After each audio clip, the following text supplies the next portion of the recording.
अस्सलाम वालेकुम नाज़रीन, मां आहियां शुएब अली उमरानी ऐं तव्हां ॾिसी रहिया आहियो BR टाइम न्यूज़। सभ खां पहिरियां शामिल कंदासीं हीअ रिपोर्ट। वफ़ाक़ी वज़ीर फवाद चौधरीअ चयो आहे त असां गद्दारीअ जा सर्टिफिकेट विराइण लाइ न वेठा आहियूं।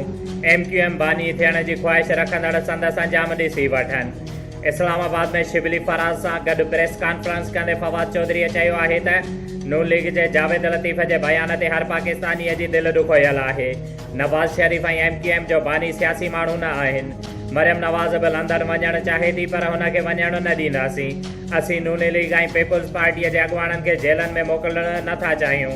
इलेक्शन खे खटणु ऐं हाराइणु थींदो आहे, उन जो मतिलबु उहो न आहे त रियासत ख़िलाफ़ु ॻाल्हायो वञे। बर्तानिया खां पंजाब पहुतल कोरोना वायरस जे नए क़िस्म मुल्क में ख़तरे जी घंटी वॼाए छॾी।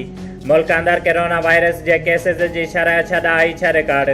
पंजाब जे 6 ज़िलनि में सुभाणे कारोबार 6 वॻे बंदि करण जो फ़ैसिलो। पेशावर जे कुझु इलाइक़नि में माइक्रो स्मार्ट लॉकडाउन लागू। KP जे ॿियनि शहरनि में बि लॉकडाउन लॻाइण ते गौर। पंजाब में बि कोरोना केसिस जी शरह वधी 3.4% ते पहुती। आज़ाद कश्मीर जे कोटली शहर में सुभाणे खां 28 मार्च ताईं तालीमी इदारा, ऑफिसिस ऐं ट्रांसपोर्ट बंदि रहंदी। मुल्क में कोरोना वायरस 32 हयातियूं गिड़काए वरितियूं। फौतुनि जो तादादु 13,508 थी वियो। NCOC मूजिबि 24 कलाकनि दौरान कोरोना जा 2,664 नवां केसिस रिपोर्ट। मुल्क में मुतासिरनि जो तादादु 6,05,200 थी वियो। वफ़ाक़ी राजधानी इस्लामाबाद में कोरोना वायरस जे तेज़ीअ सां पखेड़ खां पोइ क़ौमी असैम्बलीअ में समूरियूं सरगर्मियूं जुज़वी तौरु मुअत्तिल। क़ौमी असैम्बली सेक्रेटरेट जूं समूरी ऑफिसिस 2 ॾींहनि लाइ बंदि करण जो फ़ैसिलो। क़ौमी असैम्बलीअ जे स्टेडिंग कमेटी, पब्लिक ट्रांसपोर्ट ऐं ख़ासि कमेटियुनि जा 16 मार्च ताईं इजलास मुलतवी।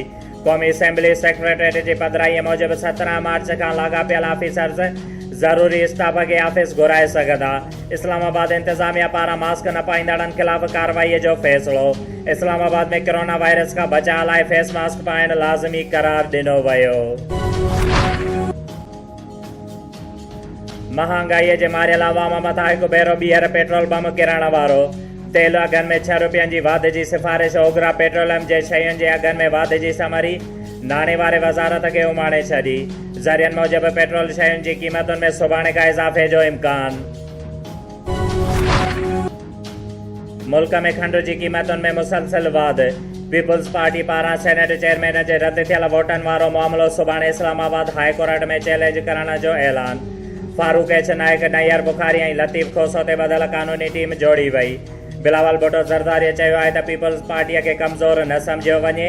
7 वोटनि जो दाड़ो PDM में ॾार विझण लाइ हयो वियो। पाकिस्तान पीपुल्स पार्टी सिंध जे सूबाई सदर निसार खोड़ो पीपुल्स सेक्रेटरेट नवाबशाह में वर्कर कन्वेंशन खे ख़िताब करण खां पोइ प्रेस कॉन्फ्रेंस कंदे चयो त हुकूमत हर तरफ़ माण्हुनि खे मायूस करे छॾियो आहे, जॾहिं त हुकूमत जा सभु वाइदा कूड़ा साबित थिया आहिनि। हुन चयो त महांगाई ऐं बेरोज़गारी अवाम खां जीअण जो हक़ खसे छॾियो आहे। जाली हुकूमत पार्लियामेंट में बदनियती ॾेखारे वोट ते दाड़ो हयो ऐं हुन चयो त PDM जे कंहिं बि सेनेटर हुकूमती जमायत जे उमेदवार खे वोट नाहे ॾिनो। 7 वोट बग़ैर कंहिं सबबु रद्द करे जीत खे हार ऐं हार खे जीत में तब्दील कयो वियो आहे। जॾहिं त हुन मौक़े ते सेनेटर आजिज़ धामरा, ज़िया हुसैन, अली अकबर जमाली, सोहराब मरी, सरफराज़ राजपर ऐं ॿिया साणस गॾु हुया। नवाबशाह प्रेस क्लब जे सीनियर अली मोहम्मद शाह, लकियारी हाकिम खासकैली, कामरान अबड़ो, अब्दुल कादिर बलोच जी यादि में नवाबशाह प्रेस क्लब पारां ताज़ियती मेड़ाको करे खेनि भेटा पेश कई वई। जंहिं मौक़े ते प्रेस क्लब जे सदर ज़ुल्फ़कार खासकैली, नबी बख्श बलोच, अमीर चांडियो, फयाज़ चंड समेत नवाबशाह जे ॿियनि सहाफ़ी हमेशह मज़लूमनि जो आवाज़ भरपूर नमूने पंहिंजे कलम ज़रिए अवाननि ताईं पहुचायो आहे। हुननि चयो त अली मोहम्मद शाह ग़रीब आवाम जो आवाज़ हुयो। हुननि चयो त अली मोहम्मद शाह लकियारी हाकिम खासकैली कॾहिं बि असूलनि ते सौदेबाज़ी न कई। गिपचानी लॻ ॻोठ हाजी ख़ुदा बख़्श बिरोईअ में वॾेरे कादिर बख़्श बिरोईअ तरफ़ां सिंध जूं ओताकू आबाद हुजण उनवान सां कचहरी प्रोग्राम करायो वियो, जंहिंमें डॉक्टर अताउल्ला बिरोई, जावेद कासिम बिरोई, मीर ख़ालिद दाद बिरोई, सीनियर सहाफ़ी इनायतुल्ला बिरोई, साहिब खान रुस्तमानी, सरदार मीर हसन खोसो, वॾेरो इब्राहिम ऐं ॿियनि वॾे अंग में शिरकत कई। जंहिं मौक़े ते आयल महिमाननि कचहरीअ दौरान ज़राअत सियासत सहाफ़त इल्मु अदब जे हवाले सां कचहरी कई वई। वॾेरे क़ादिर बख़्श बिरोही आयल महिमाननि जा तहे दिलि सां थोरा मञिया, जंहिं मौक़े ते इलाइक़े वासी ॻोठाणनि वॾे अंग में शिरकत कई। भिरिया रोड वेझो पक्का चांग रोड तां कार सवार मुसाफ़िर खे 11 हथियारबंदनि जी फुर लुट। मज़ाहिमत ते ॻोठाणो सख़्तु ज़ख़्मी, जंहिंखे सिविल अस्पताल मुंतक़िल कयो वियो।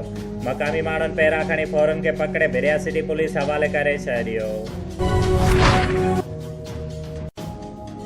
सब डिवीज़न ॻड़ी असंजे 6 थाणनि में अमन अमान न थियो। चौकियूं बंदि, पुलिस एहलकार ड्यूटियुनि तां गायब। जमायत उलमा इस्लाम जे सभई कारकुननि जो ॿिए ॾींहुं बि एहतिजाजी मुज़ाहिरो। शोएब अली उमराणीअ खे ॾींदा इजाज़त। वधीक ख़बरुनि ऐं अपडेट्स लाइ ॾिसंदा रहो BR टाइम न्यूज़।